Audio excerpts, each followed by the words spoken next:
జీవితం అంటే కేవలం పుట్టడం, పెరగడం, చనిపోవడం కాదు. ఈ మధ్యలో మనం సృష్టించుకునే గుర్తింపు. చాలామంది అనుకుంటారు నాకు సందర్భం రాలేదు, నాకు కలిసి రాలేదు అని సాకులు వెతుక్కుంటారు. ఈ సాకులు వెతుక్కోవడం వల్ల ఉపయోగం ఏముందా? లేదు. చీకటి పడితేనే కదా నక్షత్రాలు మెరిచేది, ఓడిపోతేనే కదా గెలవాలని కసి పుట్టేది. నువ్వు ఓడిపోతున్నావని అంటే అర్థం ఏంటి?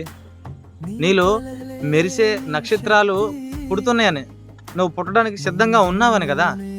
ఇప్పుడు నాకు సమస్య వచ్చింది కదా అని చెప్పి నువ్వు అక్కడే అలా ఆగిపోతూ ఉంటే నీ గమ్యాన్ని చేరుకోలేవు. కాబట్టి గెలవాల్సింది ఎవరో తెలుసా? ఎదుటివాడినో, పక్కోడినో, ఇంకా ఇతరునో కాదు. ముందు మనల్ని మనం గెలవాలి. శత్రువు ఎక్కడో ఉండడు. ముందు మనల్ని మనం గెలిచినప్పుడు మనం ఈ ప్రపంచాన్ని జయించవచ్చు. ఎందుకనంటే ఈరోజు మనము అది బాగోలేదు, ఇది బాగోలేదు అని చెప్తూ ఉంటాం. నాకు కాలం కలిసి రాలేదు, లేకపోతే నాకు ఆ డబ్బు లేదు, నేను ఇది చేయలేకపోతున్నాను అనే కొన్ని సాకులు మనం వెతుక్కుంటున్నాం. నిజమే కదా?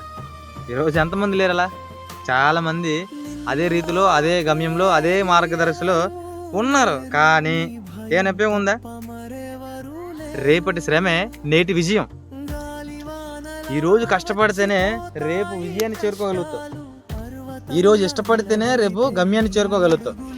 ఇష్టపడకుండా, కష్టపడకుండా నీ గమ్యాన్ని నువ్వు చేరుకోలేవు మిత్రమా. గుర్తుపెట్టుకో, నేటి శ్రమే నేటి విజయం. ఓటమి అంటేనే నిజానికి విజయానికి పునాది. ఎందుకనంటే థామస్ అల్వా ఎడిసన్ బల్బు కనపడడానికి కొన్ని వేల సార్లు ఫెయిల్ అయ్యారు.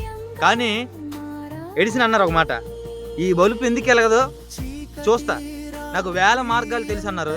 నిజానికి ఆయన గెలిచారు. ఇదంతా ఎక్కడి నుంచి సాధ్యమైందండి?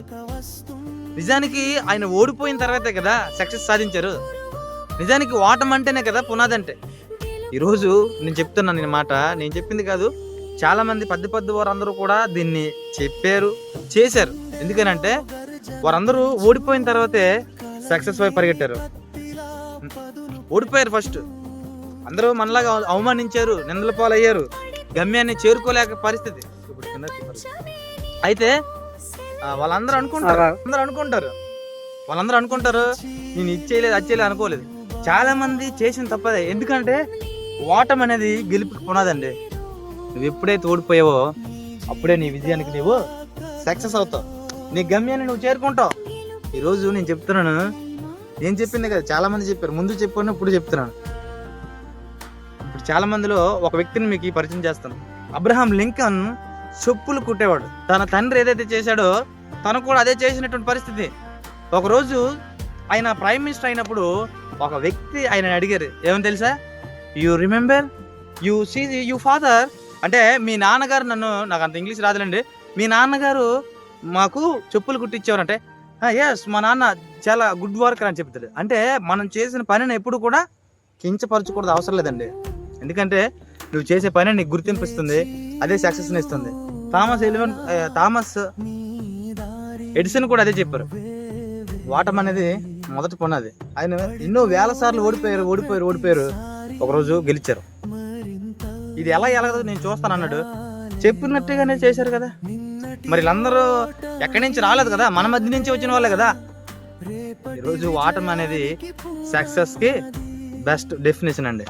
ఈరోజు నేను చూసి చాలా మంది అవమానించవచ్చు. ఇడు ఎందుకు పనికిరాడురా, ఇడు చేయలేడురా, ఇడు వల్ల కాదురా అని చెప్పిన వాళ్ళు చాలా మందినే ఉంటారు. ఇప్పుడు ఒకడిని డిస్కన్సిడర్ చేయాలంటే ఎంతసేపు అండి? వాడిని రే నీకేం పర్లేదురా, నేను ఉన్నాను రా అని ఎంకరేజ్ చేసేవాళ్ళు లేరు. కానీ నువ్వేం చేస్తావురా, నువ్వు చేయలేవురా, నువ్వు ఎంతేనరా అని చెప్పిన వాళ్ళు చాలా మంది ఉన్నారు. మీ జీవితంలో లేరా? ఈరోజు నువ్వు గెలవాలంటే ముందు నిన్ను నువ్వు గెలవాలి. ఎవడో ఏదో అన్నాడని, ఎవరో ఏదో చెప్పారని ఆ విషయాలు నమ్మడం కాదు, ఈ విషయాలు నమ్మడం కాదు. నీ సొంత ఆలోచనలు నీకు ఉండాలి.